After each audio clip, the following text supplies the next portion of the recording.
কেউ তো কান্না করে না, কারো চোখে তো পানি নাই, কারো মুখে তো কোনো আওয়াজ নাই।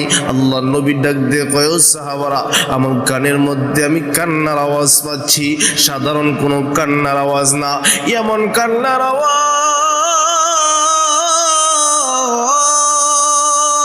দরদের বাবা সন্তানকে মারধর করলে যেমন করে কান্না করে, যেমন করে তাদের কান্নার আওয়াজ, ঠিক ওই রকম ভাবে কান্নার আওয়াজ পাচ্ছি।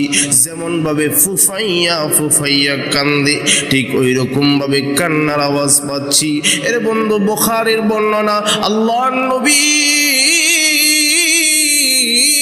বিশ্ব নবী মুহাম্মদুর রাসূলুল্লাহ সাল্লাল্লাহু আলাইহি ওয়াসাল্লাম এর বন্ধু এই কথা বলে যেই না পিছন দিকে তাকাইছি, বিশ্ব নবী মুহাম্মদুর রাসূলুল্লাহ সাল্লাল্লাহু আলাইহি ওয়াসাল্লাম পিছন দিকে তাকাইয়া দেখে অন্য কারো কান্নার আওয়াজ না, অন্য কেউ তো এইভাবে কান্না করে না, কান্না করা কোনো ব্যক্তি না।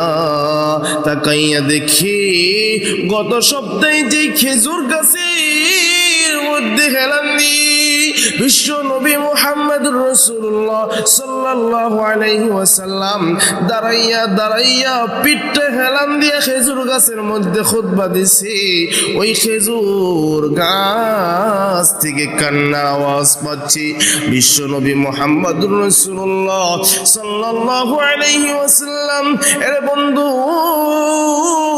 মিম্বার থেকে নাইমা, আল্লাহর নবী বিশ্ব নবী মিম্বার থেকে নাইমা খেজুর গাছকে ডাক দিয়ে কয়, খেজুর গাছ রে, কোন কারণে কান্না করতেছো বলো না, বলো না। খেজুর গাছ থেকে কোনো আওয়াজ নাই, কোনো কথা বলে না।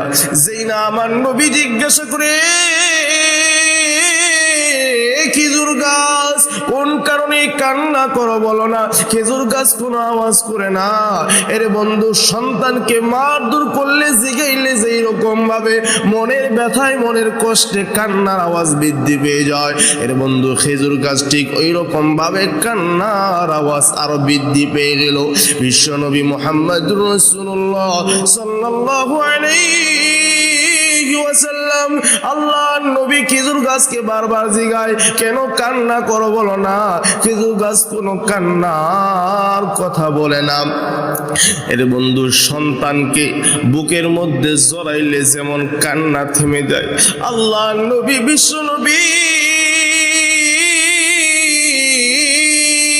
খেজুর গাছকে যেই না বুকের মধ্যে জড়াইয়া ধরছে, এ বন্ধু খেজুর গাছের কান্না থেমে গেছে।